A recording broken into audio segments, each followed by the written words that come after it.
By the end of the week of the teachers' strike, the union holds a big rally on Saturday, the day before the House of Delegates votes on whether to suspend the strike. The rich want to privatize education. There's money to be made by charter schools and by selling off public schools. Testing and failing schools are all the rich's way of shutting down that great democratic gain, public education. And the best people today defending it are the Chicago teachers.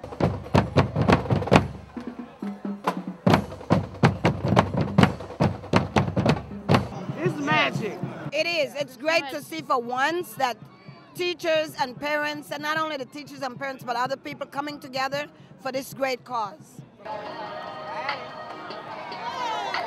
We have an apartheid education system in Chicago, and finally, we have been able to coalesce through all our battles around the school closings and the leadership of the Chicago Teachers Union into what is emerging as an education justice movement in Chicago that's electrifying the country.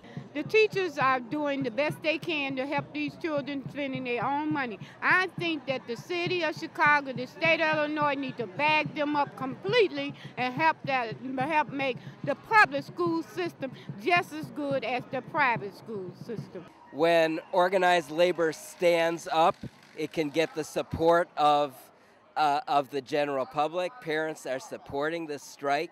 They just need to take the initiative and stand up, and they can fight the moneyed right-wing interests, and that's in both parties, Democrat and Republican. Brothers and sisters, I have to tell you, I am very tired. As you can imagine. But what I'm tired of are the lies and the name-calling and the vilification of the people who do the work every single day to make the difference in our children in Chicago's lives.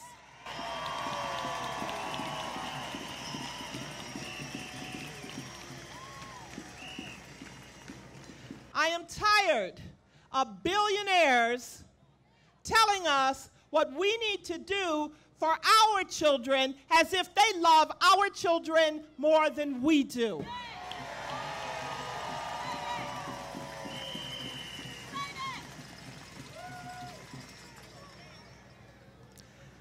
I want them to turn off the air conditioning in 125 South Clark and work like we work. I want them to turn off the air conditioning on the 5th floor of City Hall and let them work like we work.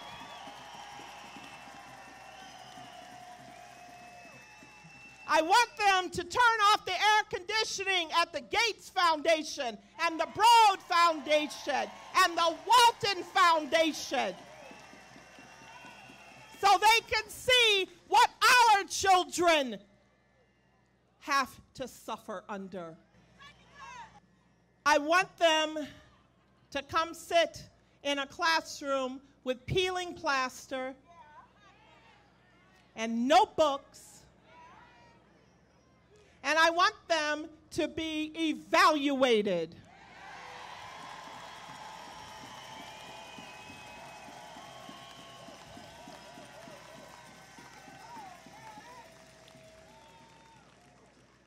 I want to be evaluated.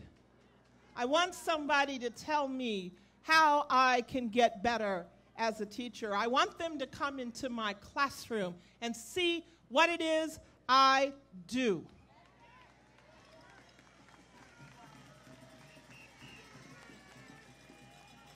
But while these people have their air conditioners turned off, I want them to not be able to go to the dentist when they have a toothache. I want them to not be able to go to a physician when they are feeling ill. I want them to understand what it means to be hungry, what it means to be homeless, and what it means to be uncomfortable while you give me a test.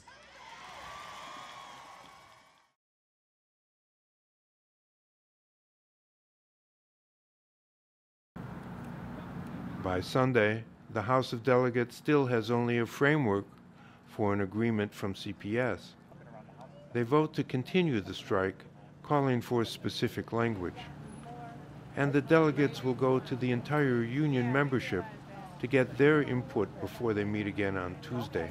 They voted to remain on strike until Tuesday evening, when they'll, after having gotten input from the individual members of the school, come back and consider the ending the strike and those type of points around the country.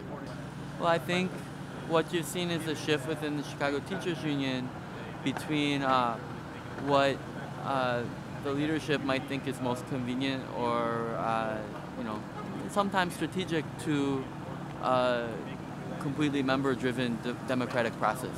And democracy takes time. It's not always the most convenient thing, but it is the most just thing. Why does democracy sometimes look so alien to people and they can't understand it? Well, like anything in the world, if you're not very used to something, then it seems confounding and confusing. I mean, we live in the city of Chicago, which does not always do the best job at democracy. And as we've seen over the past years around the country, democracy is eroding in many ways. The schools fight is a good symbol of that, in that you've got the same intrusion of extremely well-connected private money coming in and trying to make decisions in the political process and public services processes. And so when we look at here in Chicago with the schools, you have in this current dispute the mainstream media and the district and their wealthy backers trying to push a decision, which is, it's not unique to this conflict. It's what they've been doing on policy for the last decade under Renaissance 2010, right? It's beautiful to see the members push back on that, because at the end of the day, it's the parents, students, and teachers who know what's best about what will be best for the students of the city of Chicago. So what do you reckon that'll look like on the picket line tomorrow, when delegates that have been to this meeting now return to their picket line with information? Is there going to be like discussions? Yeah, I imagine that it'll be a teaching and learning process where we can see the necessary discussions about what needs to happen in Chicago schools occurring on the picket line, and hopefully that'll bubble over into our communities, and who knows, maybe someday we'll see some democratic process in the boardroom as well.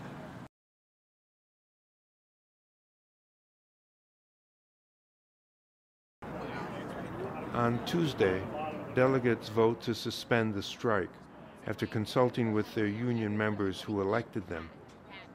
Though not a perfect proposed agreement, they feel that it can now be brought before the entire membership by October 2nd for formal ratification or rejection.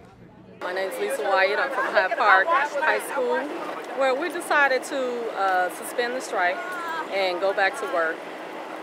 We had some wins. We had quite a few wins. There's still a struggle, but I think what we've accomplished in the past week and a half is amazing, and it's ringing all throughout the world. So that's something that we can be proud of and hang our hat on. There's still some problems with the contract. We still have to vote on it, but we voted today to suspend the strike. Jessica Marshall, Elkhart High School. Our members went back, looked over the tentative agreement. We talked about it over 2 days. We gave feedback and discussed the high points and the low points, and they sent me back here to vote to suspend the strike and get back to work, so that's what I did. I mean, we don't think it's the stellar, wonderful contract of our dreams, right? But I think we do recognize that we got a lot, and that our fight was worth something, and I think that people were really happy to be able to have input into the process, so it was a good one. I mean, I think this is just the pre-step to really where the real fight is. I mean, they're going to start closing our schools. Even the fight to enforce our contract, the things that are in it, means that every day we have to go back to our schools and make sure that the contract lives and it's not just a piece of paper, but it gets enforced. And I think realistically it means that we're going to have to continue to fight. And that was one of the big things we discussed in my union, was in my particular group, was the need for every month to continue political action and to keep going, because it's not over.